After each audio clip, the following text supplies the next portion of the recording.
Hello, welcome to Musafa. Umuwi na kami ng kasama ko kasi walang customer. Isa lang yung customer namin kanina. So sabi ko, kailangan na natin umuwi. Alas 2 pa lang sabi ko. Tapos tatanungin ko sa amo ko. Tatanungin ko sa amo namin kung papasok kami bukas kasi bukas half day lang kami. So let's see. Magpapaalam na lang siguro siya doon sa sa under nung CEO. Halfway ng alam may gulay. Ito grabe ang kainit niya. Muntik pa kami maiwan ng bus dito sa area na to, sa kabilang sa kaliwang side yan nakatira si Andy, shout out.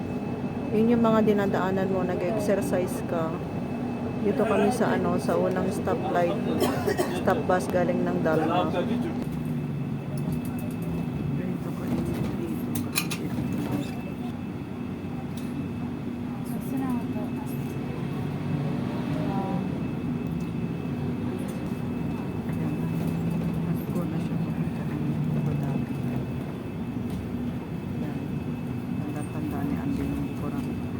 palikunan yung daanan papunta ng city. Shabia 11.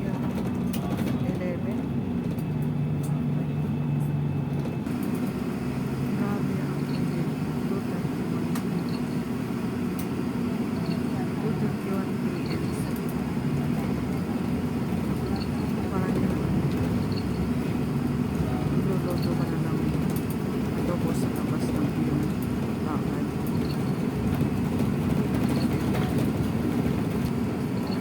Parang natutunaw yung gulong ng sasakyan sa inyo sa kalsada.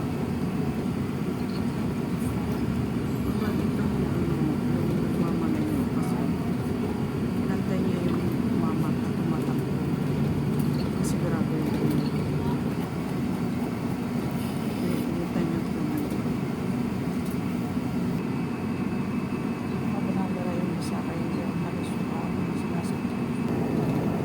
Kahapon walang PC yung sinakyan ko, ngayon ulit wala na naman. Napakalaki ko naman. Ay ng palasyo. Sana pa rin talaga yung sinakyan namin. Kasi makikita talaga siya.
Lumipat ako ng bus kasi yung bus na sinakyan ko na naman wala na naman siyang easy.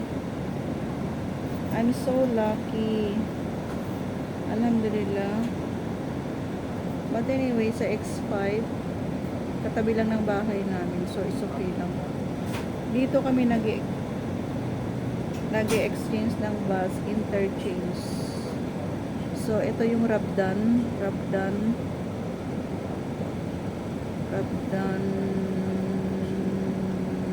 area. Yan. May mga ano siya. May mga mall. Yan. May ano din dyan. Merong aquarium. Yun yata yung 150 yung isang tao. 100 o 150 ganun. Tuwan-tuwa yung mga ano sa akin, mga driver. Kasi nga lumipat ako. Tapos sabi ko sa kanila, ang lamig ka ako sa labas.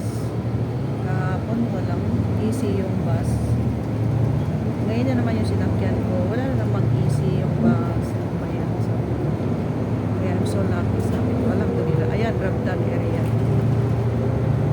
Ayan siya. May mall dito. Ayan. So, alhamdulillah. Nakatch ko yung X5 na, ayan. X5. X5 na bus. One-to-one yung driver sa akin. Ayan. Ayan, Alcana. Kasi ewan ko, sabi ko nga, sa city ka ako walang pera. Kaya napunta ako dito sa probinsya. May pera ka ako. Kaya ayun. Ayan ang dagat. Dagat na walang isla. I'm so blessed. Pauwi kami ng maaga. Baka bukas hindi na ako pasok sa aming dalawa ng kasama. Mag-update pa away ako. Papasok kami kasi isa lang yung customer natin. Pero kasi sila yung namamahala dun sa ano. Sila yung namamahala sa eskwela. So kailangan namin pumasok.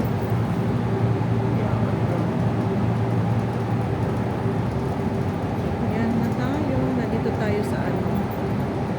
Sa likod ng Zayed Court. Zayed Road. Nandito ko kami sa Atnik dadaan.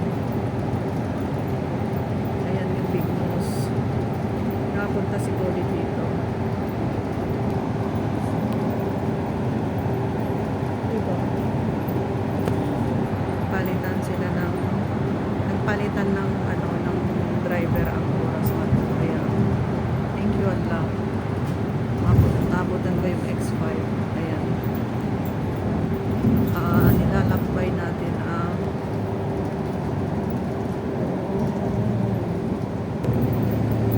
ano ministry. It's like ano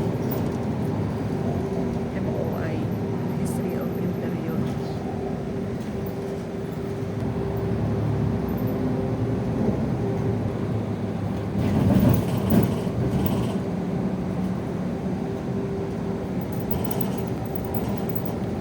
At least araw-araw ako naglalakbay, nakikita ko na yung bawat ano, hibla ng UAE. Naman, nandito kami sa Mediclinic. Tama ba ako? Mediclinic hospital, dadaanan namin. Tapos mag-stop yung bus. Grabe yung view sa labas. Dami rin nag-iintay. Tingnan mo yung buhok niya. Ang trintas niya. Ang cute. Ang cute ng trintas niya. Grabe, hindi ko ma-explain yung init sa labas.